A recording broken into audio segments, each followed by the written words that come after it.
Topic 114a, dividing fractions, whole numbers, and mixed numbers. Today we're going to learn about the reciprocal of a fraction and why that's so important when we divide fractions.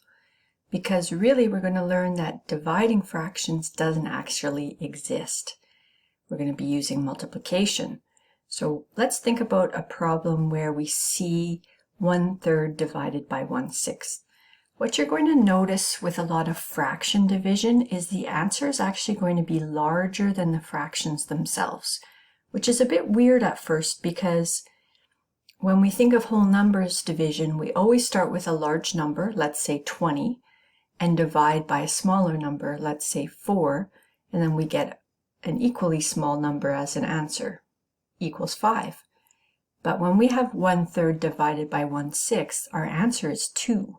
How do we get bigger? The picture that we're going to see can illustrate this. So this picture is going to illustrate to us how division is really increasing the numbers. And so we have a granola bar, and we divide that granola bar into thirds.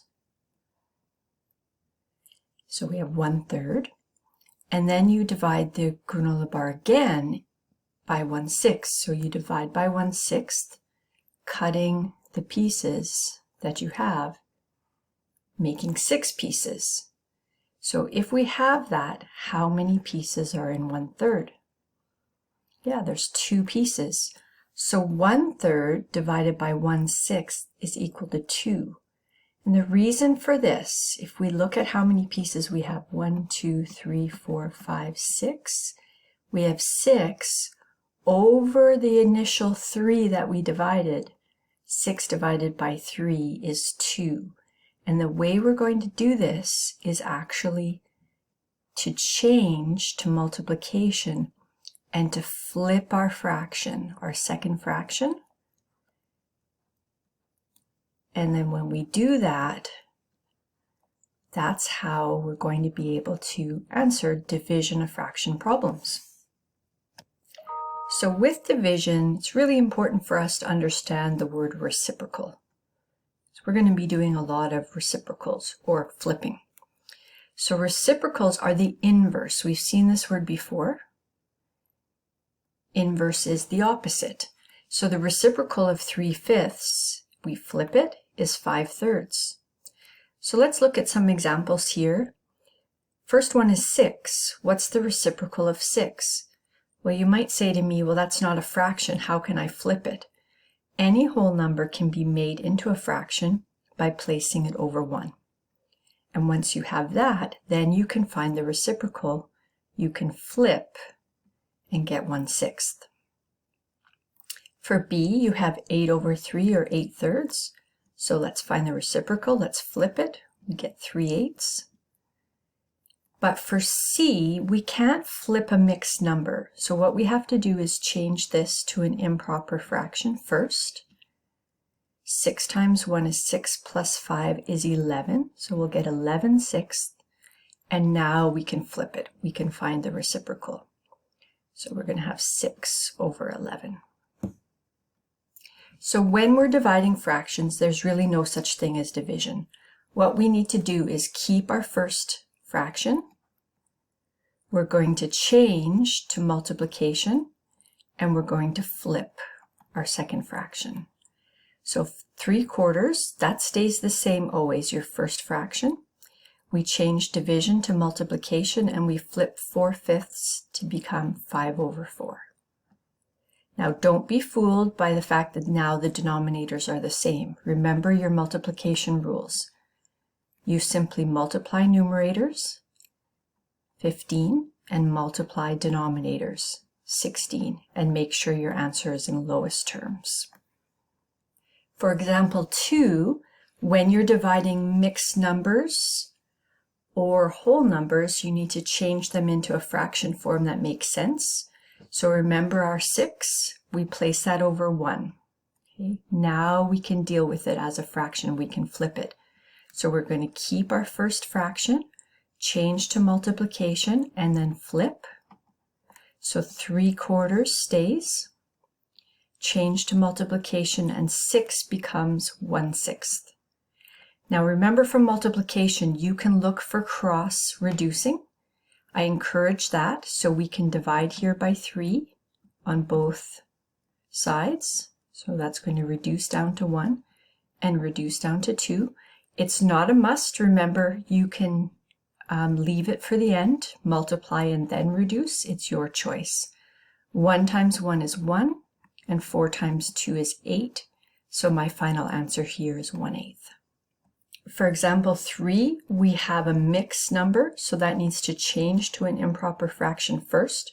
What I like to do is write it as is until I've changed to an improper fraction and then flip. So 8 times 3 is 24, plus 1 is 25.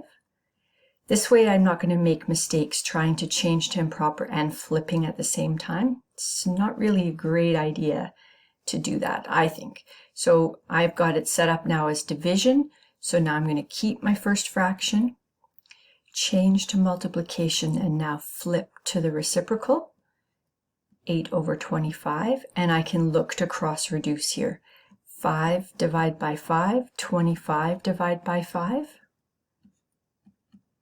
6 divide by 2, 8 divide by 2. And now I can go ahead, numerator times numerator, denominator times denominator.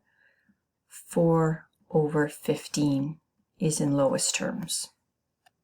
1.14a do together. We're going to keep, change to multiplication, and flip. Remember to think about cross reducing where you can, or you can reduce to lowest terms at the end. So we have 5/8 divided by 1/4. So I'm going to keep 5/8, change to multiplication, and flip that second fraction, 4 over 1. I see that I have a 4 and an 8, so I can divide by 4, divide by 4, and I go ahead and multiply. 5 times 1 is 5, 2 times 1 is 2. This is very typical of division of fraction questions. To get an improper fraction answer, we need to have it reduced to lowest terms, which includes changing to a mixed number. So I'm going to divide up.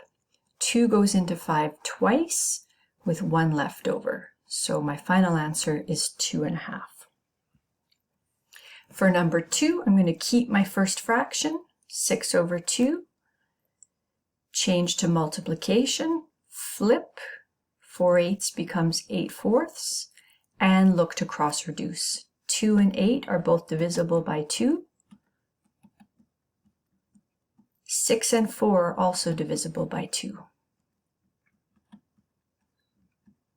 Now I multiply numerators. 3 times 4 is 12, and 1 times 1 is 1. So final answer, 12 over 1. We can express this as a whole number, 12.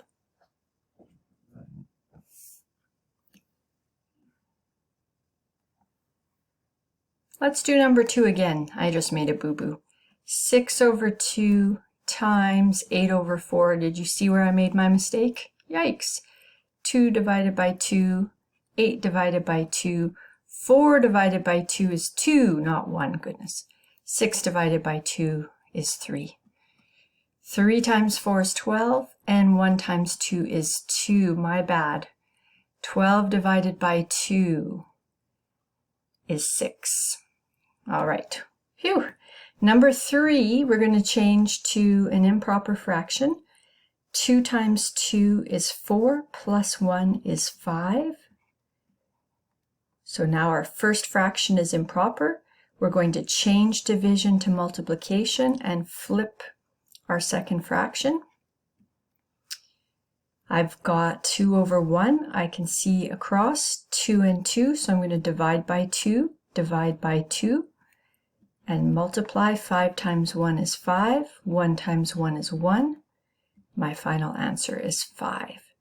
If you see that you have 1 times 1 on the denominator, you don't have to write 5 over 1. You can go right to the final step if you would like.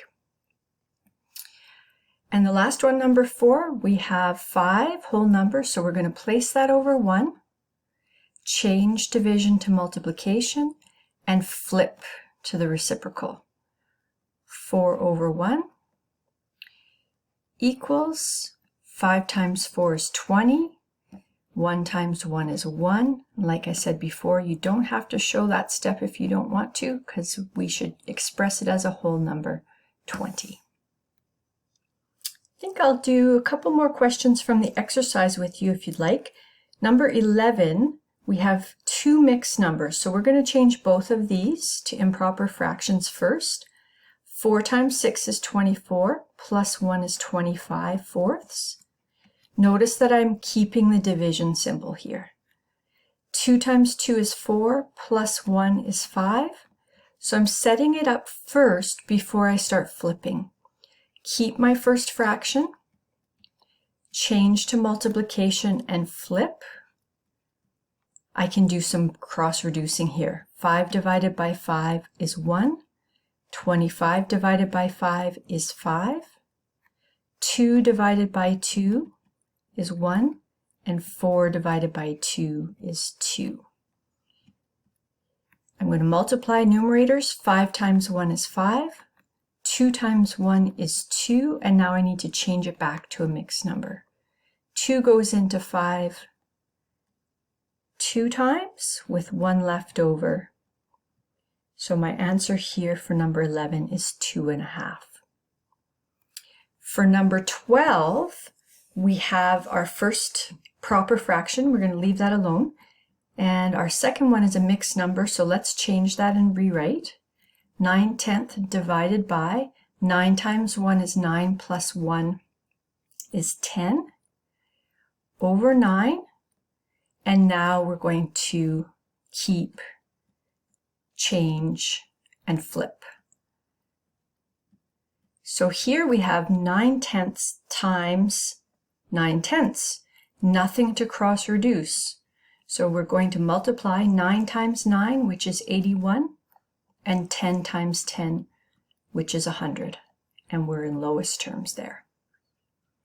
So best wishes on exercise 1.14a, and then in class we'll go ahead to 1.14b.